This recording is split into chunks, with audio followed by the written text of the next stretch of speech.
जब आप bull strength की बात करते हैं तो इसका मतलब होता है वो अखंड, विस्फोटक और गहराई से जुड़ी हुई ताकत जो केवल शरीर के बाहरी हिस्सों से नहीं बल्कि आपकी सांस, नसों और प्राण शक्ति से निकलती है।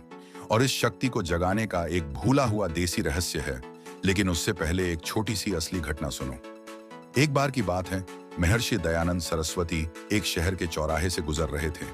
तभी दो सांड आपस में भिड़ते हुए वहीं आ गए। लोग घबराकर इधर उधर भागने लगे, पर महर्षि एकदम शांत खड़े रहे। दोनों सांड जब उनके पास पहुंचे तो उन्होंने स्थिर होकर गहरी कुंभक प्राणायाम की स्थिति में अपने दोनों हाथ उनके माथे पर रख दिए और संचित आंतरिक ऊर्जा से उन्हें पीछे की ओर धकेल दिया। टन भर ताकत वाले वो सांड आपसी लड़ाई भूलकर पीछे हट गए। यह घटना सिर्फ शारीरिक प्राणबल, आत्मनियंत्रण और अभ्यास से उपजे संयमित बल का उदाहरण थी।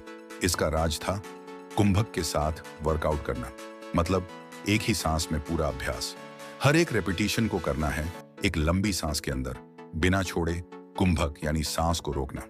जब आप सांस रोकते हैं और शरीर पर वर्कलोड डालते हैं तो शरीर की कोशिकाएं अलार्म मोड में चली जाती हैं, जिससे वात, पित्त और कफ का संतुलन एकाग्र होकर पूरे शरीर को एक ही दिशा में ताकत देने लगता है। यही वो क्षण होता है जब शरीर के भीतर प्राण बल उठता है। और अगर इस अवस्था में वर्कआउट किया जाए तो वही साधारण दंड बैठक देवताओं जैसी शक्ति देने लगते हैं। एक कुंभक प्लस बैठक, स्क्वाट्स इन ब्रेथ होल्ड बैठक यानी देसी स्क्वाट। लेकिन अब इसे साधारण तरीके से नहीं, एक गहरी सांस भरिए और फिर बिना सांस छोड़े एक बैठक लगाइए, धीरे धीरे पूरी गति पर नियंत्रण रखते हुए।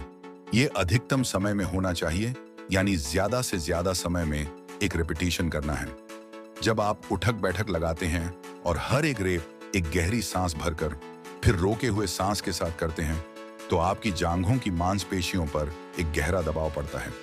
इससे मसल्स में माइक्रो ट्रॉमा होता है, लेकिन वो ऊर्जा से भरपूर रहते हैं, क्योंकि सांस रोके जाने से शरीर के अंदर एटीपी, एनर्जी मॉलिक्यूल प्रोडक्शन तेज होता है। यह अभ्यास धीमे और पूर्ण नियंत्रण के साथ किया जाता है, जैसे कि ध्यान में हो।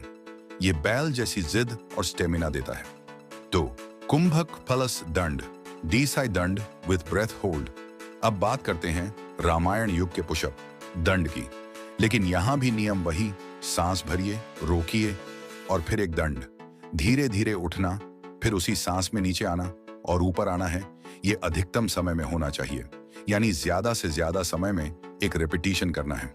इससे जो ताकत बनती है वो सिर्फ बाहरी नहीं होती, यह आपके सीने, बाजुओं और पीठ की गहराई तक असर करती है। शरीर तनाव में रहते हुए काम करना सीखता है। असली ताकत वही होती है। 3. राम मूर्ति दंड, स्पाइन प्लस स्कोर की असली परीक्षा। राम मूर्ति दंड यानी वो देसी पुशअप जिसमें पूरा शरीर लहराते हुए आगे पीछे जाता है, जैसे कोई लहर। लेकिन जब इसे आप कुंभक के साथ लगाते हैं तो रीढ़ की हड्डी, पेट की मांसपेशियां और फेफड़े तीनों की एक साथ परीक्षा होती है। ये दंड बल, लचीलापन और आंतरिक नियंत्रण का समागम है। एक रेप में एक सांस, लेकिन सांस रोकी हुई। यह अधिकतम समय में होना चाहिए, यानी ज्यादा से ज्यादा समय में एक रिपीटिशन करना है। यही कला इसे सुपर ह्यूमन बनाती है। इस देसी शक्ति साधना की सबसे बड़ी विशेषता यह है कि हर रिपीटिशन तपस्या की तरह किया जाता है, तेजी से नहीं बल्कि संकल्प और पूर्ण नियंत्रण के साथ। जब शरीर बिना ऑक्सीजन के कंट्रोल में रहता है तब असली बुल स्ट्रेंथ पैदा होती है। वो ताकत जो सिर्फ जिम से नहीं आती बल्कि आपके अंदर के यौगिक योद्धा से आती है। तो अगर आप उस अखंड बल की तलाश में हैं जो किसी भी चुनौती के सामने डगमगाए नहीं, तो आज से शुरू करें ये देसी तपस्या। कुंभक के साथ बैठक, दंड, राममूर्ति दंड। हर रिपीटिशन को ध्यान, शक्ति और सांस के संयम से करें। यही है वो रहस्य जो हजारों साल पुराने अखाड़ों से लेकर आधुनिक योद्धाओं तक चलता आया है। अब इसे आप भी अपनाएं। अगर आप चाहते हैं कि अगली पीढ़ी देसी ताकत का असली रहस्य जाने, तो इस वीडियो को शेयर करें, सब्सक्राइब करें और कमेंट में बताएं कि आपकी बुल स्ट्रेंथ जर्नी कहां से शुरू हो रही है।